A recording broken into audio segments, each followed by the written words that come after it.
क्या वो ऐसे में क्या वो दफ्तर अटेंड कर पाएंगे? चूंकि ये कहा जा रहा है, एक्सपर्ट्स कह रहे हैं कि वो दफ्तर सीएम दफ्तर में नहीं जा पाएंगे अभी जब तक क्लीन चिट पूरी नहीं मिल जाती है। नहीं, ऐसी कोई कंडीशन नहीं है। माननीय मुख्यमंत्री अपनी तरफ से पूरी तरीके से मुख्यमंत्री पद को निभा पाएंगे।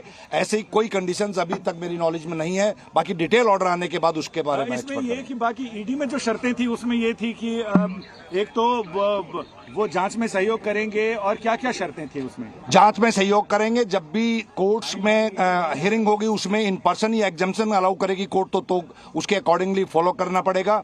10 लाख रुपए का मुचलका है, उसको फॉलो करना पड़ेगा। और इस तरह की और कोई जनरल कंडीशन है, सीबीआई के जो मैटर्स हैं इस पे कोई जनरल कमेंट्स नहीं कर पाएंगे। यानी पासपोर्ट उनका वैसे भी अदालत में रहेगा? वो ऑलरेडी है। जी चलिए, हमारे साथ अरविंद हमारे सहयोगी भी इस वक्त हमें ज्वाइन कर चुके हैं। अरविंद, इस ऑर्डर में क्या है, क्या डिटेल है अब तक आपके पास? देखिए, इस मामले में जस्टिस सूर्यकांत और जस्टिस उज्जवल भैया दोनों ने अपने अलग अलग फैसले लिखे थे, दोनों ने अपने अलग अलग फैसले पढ़े हैं। एक बात तय है कि अरविंद केजरीवाल को जमानत देने के पक्ष में दोनों जज हैं। अरविंद केजरीवाल को इसका मतलब ये है कि सुप्रीम कोर्ट से जमानत मिल गई है। 10-10 लाख के 2 बॉन्ड उनको भरने होंगे।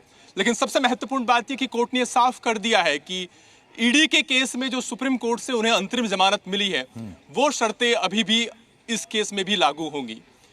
और ईडी के केस में जो 12 जुलाई को जो सुप्रीम कोर्ट का अंतरिम राहत वाला आदेश था, उसमें सुप्रीम कोर्ट ने शर्तें लगाई थी कि अरविंद केजरीवाल जमानत पर रहने के दौरान सीएम ऑफिस नहीं जा पाएंगे, वो सचिवालय नहीं जा पाएंगे, वो एक्साइज पॉलिसी से जुड़ी किसी फाइल को एक्सेस नहीं कर पाएंगे, और वो जब तक ऐसा करना एलजी की तरफ से जरूरी ना हो जाए कि किसी काम के लिए, तब तक वो किसी फाइल पर सिग्नेचर नहीं करेंगे। तो आप समझ सकते हैं कि जमानत जरूर मिली है अरविंद केजरीवाल को सुप्रीम कोर्ट से, लेकिन सीएम पद के उत्तरदायित्व को बखूबी निभा पाए उसके लिए कानूनी पेच है। ये बहुत बड़ी बात है। और अब उनके पास ऑर्डर के प्रमुख बिंदु को आप इंगित कर रहे हैं अरविंद। आप कह रहे हैं कि भले जमानत मिल गई है लेकिन मुख्यमंत्री की जिम्मेदारी अब पहले की तरह नहीं निभा पाएंगे।